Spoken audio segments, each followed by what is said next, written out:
So here we are, Teal Terror. We picked it up from a farmer, lives just to the west of our hometown, Portage Prairie. He is a bit of an eccentric guy, but picked up this vehicle at an auction after an older gentleman had passed away. And so he had it sitting in a barn for a long time, and that's why it's in such good shape and why I picked it up. So we hooked it up, towed it onto a trailer, and brought it home with the help of my buddy there, Jeffe. Once we got it into the garage here, we started digging into it. Now when I bought the car, I knew that the motor was seized. The guy I bought it from Dallas was filling the cylinders with diesel and all sorts of concoctions, so I got it home, got it in the garage, and started giving it a once-over. Once we confirmed that everything was seized up, I started filling the cylinders up with diesel, ATF, any kind of lube I could come up with, penetrating oil. I think I broke at least one breaker bar with the extension on it, extension, jack handle. Still no luck. So started breaking into the motor here, took off the heads, took off the intake, thought if I could maybe get a little tappity tap on the cylinders from the top here, I might be able to break free some of those stuck valves, stuck lifters or whatever was jammed up here, the seized rings.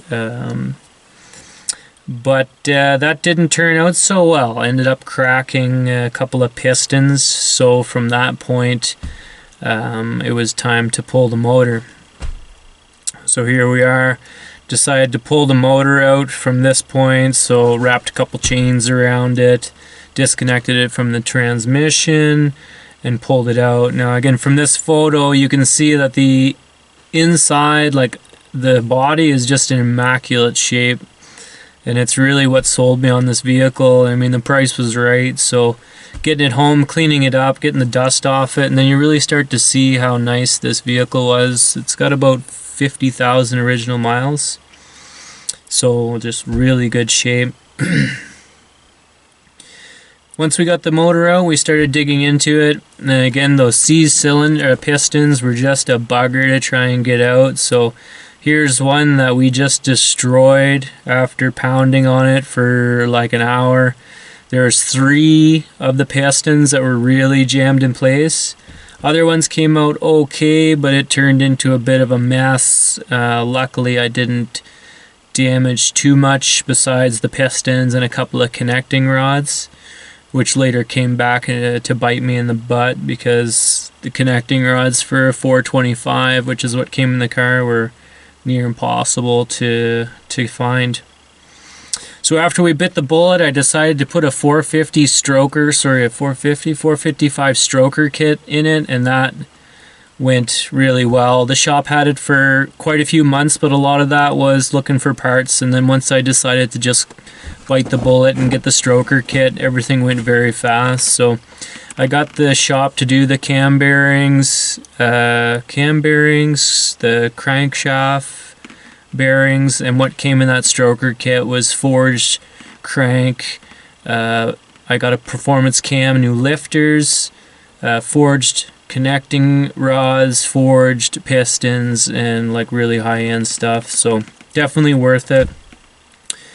So after I finished assembling the rest of it from the short block, just putting the intake on, putting the valves, putting the heads on, installing the push rods, the rockers, the lifters, everything else that the shop didn't do from short block, assembled everything else, got it ready for paint, and here we are putting some of that high temp Dupla or Tremclad, one or the other, I can't remember, some of the high temp primer on there specific for motors. It didn't go too bad as far as assembly goes. This is one just before I put the intake in place there, obviously, so those rockers are kind of interesting. There's no valve lash to remove. You just tighten them down and they're good to go as long as the lift, like the cam and the lifters, don't change too much. Everything plays pretty nice. Went with the red, which was kind of the standard rocket color. And then once this motor was assembled, the shop was telling me that it should put out around 500 horsepower with the carburetor. And just some more highlights from the paint job. I mean, I thought the paint came out really nice. One of the nice things about the shop was they're really good with just kind of adding extra stuff and answering some of my questions I had along the way. So I was down there, I was just picking up the motor, nothing else, and then the guy started, Dave from Miller's in Winkler. If you want to check them out, they're a pretty good shop, or a great shop to work with. He was trying to sell me these chrome valve covers, and I was like, nope, nope, nope. And he was like, fine, I'll give them to you. You know, so it was cool. And then same thing, he sold me a pretty cheap oil pan that was chrome. And there it is assembled. Once we put on the valve covers and the oil pan, I think it looked pretty sharp with the chrome. So that was nice. And he threw in a Miller's coat as well, which I'm pretty excited to go for some cruise nights in this thing and show her off and show off the Miller jacket. So anyways, new harmonic balancer, which was a bit of a pain because the harmonic balancer that I picked up wasn't the right size or something like this. I can't remember exactly now, but I had a little bit of trouble with the harmonic balancer. There was a little bit of back and forth with the shop with distributors and stuff.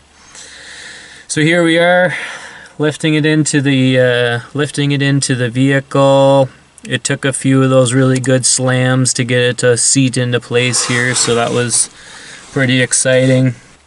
Anyways, once again, please go hit the subscribe, hit the like button, and enjoy the rest of the video. Jeffe and I had quite the time trying to get this thing going, but once we fired it up, it was definitely worth it.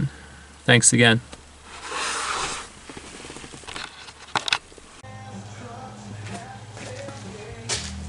Oh dear.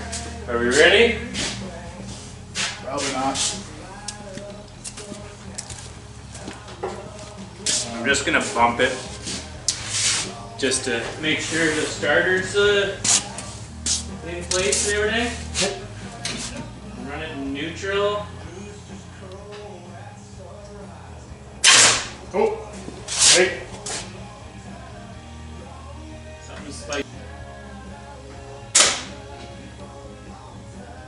That ain't right. No. Okay. We need to clean up that connection a little bit.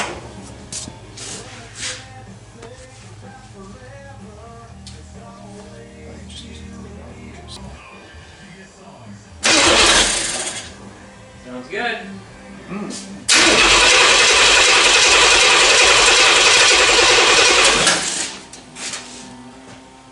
Give us the crank there, Jeffe.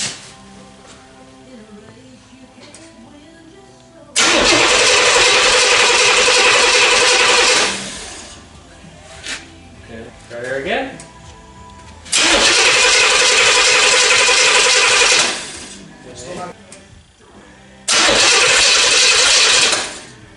Saw a spark.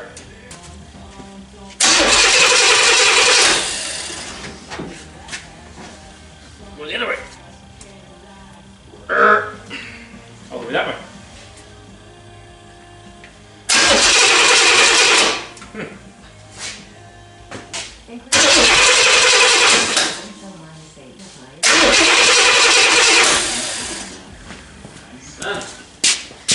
Can't even get her to bark. Okie doke. Probably a little squirty squirt of the gasoline.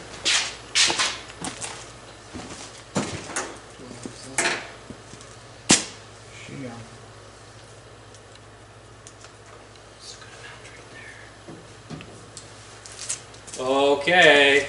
Do you want me to hit the button or? Sure. You good? No whammy, no whammy, no whammy. You want carrying protection or you good? Yeah, we're gonna put some. Alright, send it. Hey-o.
Hopefully that doesn't catch fire. I just started pulling some spark plugs off. Yeah. That shouldn't have happened. No. Yeah. Doesn't want to stop. No. Runs so good. Yeah, it won't shut off. Yeah. Not sure why that thing started to cook off. Am I tightening here? What's going on? Alright, ready? I'm doing well today. Yeah. No, I'm not. Oh, I see that. Oh god, it's just cutting into my fingers so badly. That's right.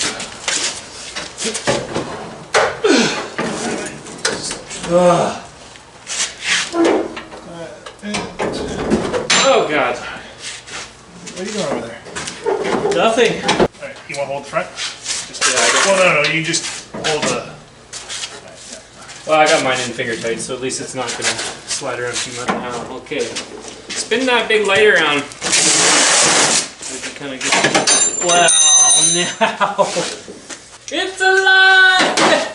Yeah, buddy. I want to take you for a little rip tonight yet. Oh my god. See if that closes. Don't go bending my hood.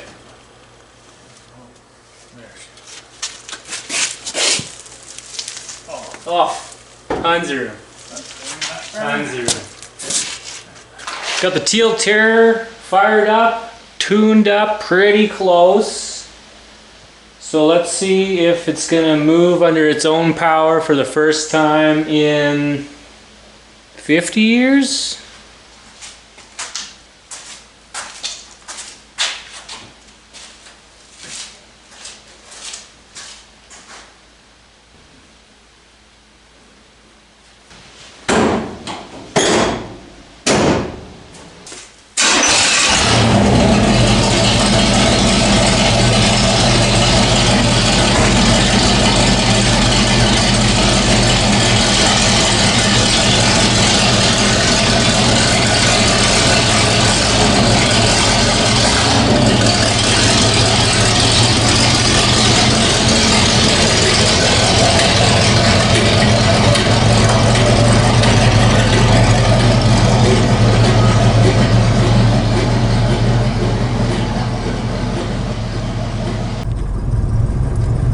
The maiden voyage in the Delta 88.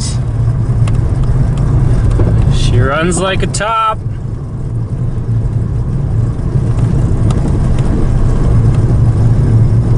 Hopefully I don't get stuck in this snow. Rear wheel drive. High beams. Oh baby. Brakes. Work.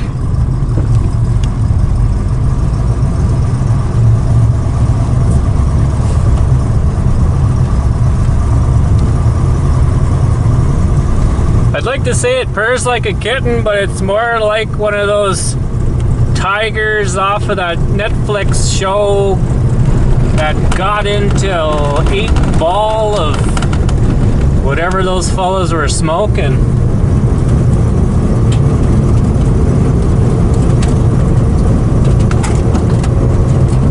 I don't know if that guy's on my side of the road or not.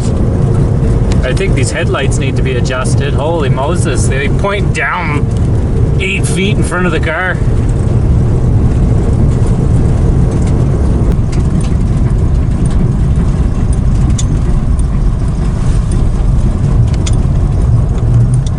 Pull into the neighbor's yard here and turn her around. Well, she's working.